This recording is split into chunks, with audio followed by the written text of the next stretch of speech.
ขังไก่ไว้ตอดพัก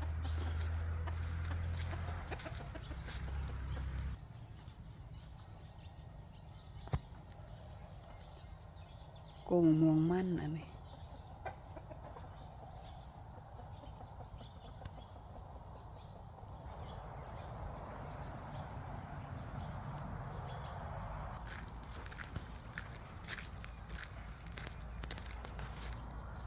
ขอกง่วนนะ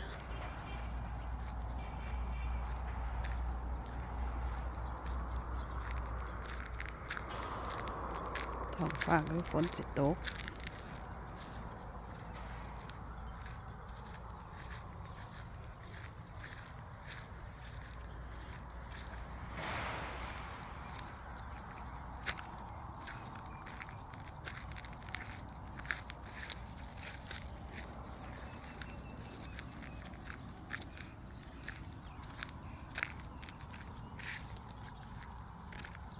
เอาคือปลาให้บัวลงน้ำนั่นคือปลาให้บัวอยู่นั่น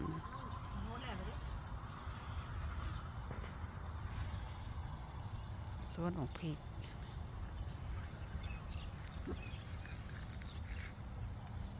ก็เห็นคนบ่แจก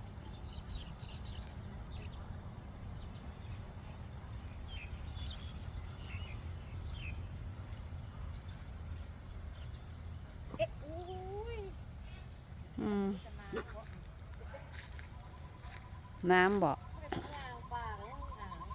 โอ้เกิดพันนี่ซ่อมพักกระซามสิกินป้าโท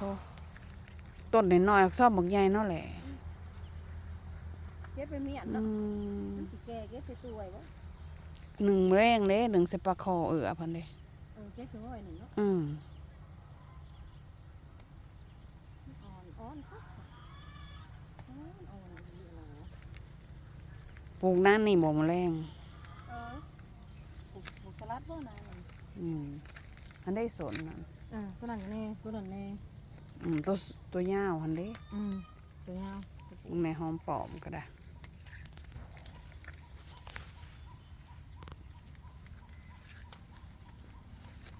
ทำสกินหอมปอมปลูกธรรมศาสตร์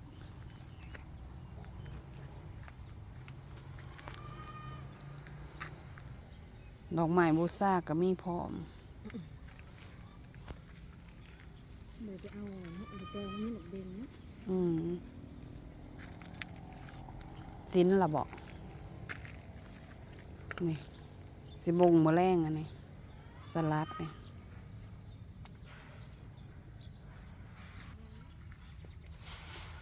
ผักบัว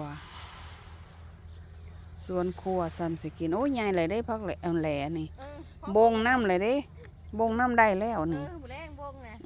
ถ้าว่าสิคุดนั้นนี่สิลกพักปังออกนี่มาให้มันหกนี่ครบวงจร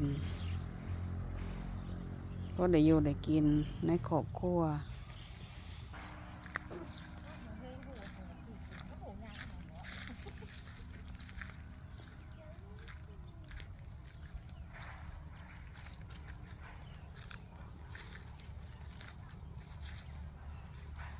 ดอกไม้อยู่นี่ก็ร้ายเลยได้แหละ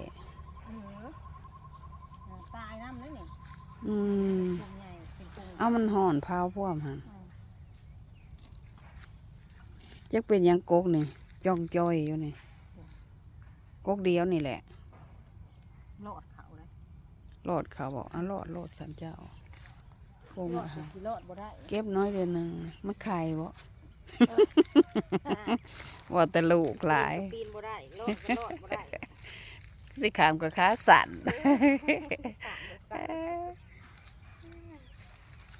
โอ้ซุ่มนั่นได้แหละซุ่มละปลูกใหม่ก็ยังงันฮักก็เป็นดอกนี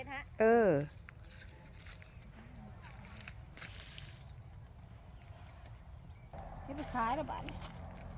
ตลาดนัดมีก็เก็บเลยเนาะนี่ตัวเฮิมนี่ซุ่มนี่เน่ม มากโกกกับจีราเนาะหมากบ่รู้ต้องกินเนาะ อืม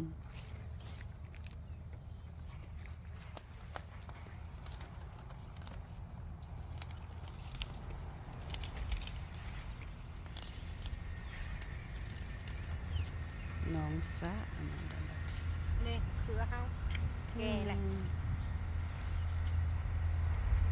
หมากตุ๋ยสัตว์อะไรอย่างเงี้ย นวลหน่อยๆบ่เห็นเนาะเขาเห็นหยังเนาะอยู่หันใส่กบงอบๆอยู่ ทางเนี่ยทางเนี่ย มียิ่งหลาย ยิ่งแล้วใส่ดี ๆคือบ่เคยเห็นเนาะ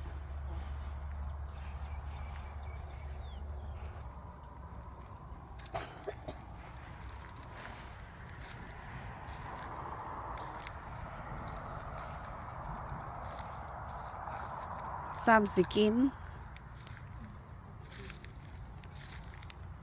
ปลา คันดูคันมัน ตากเอาไว้เนาะ น้ำก็บ่อึดซื้อหมูกินแหละขายแล้วก็ซื้อหมูกิน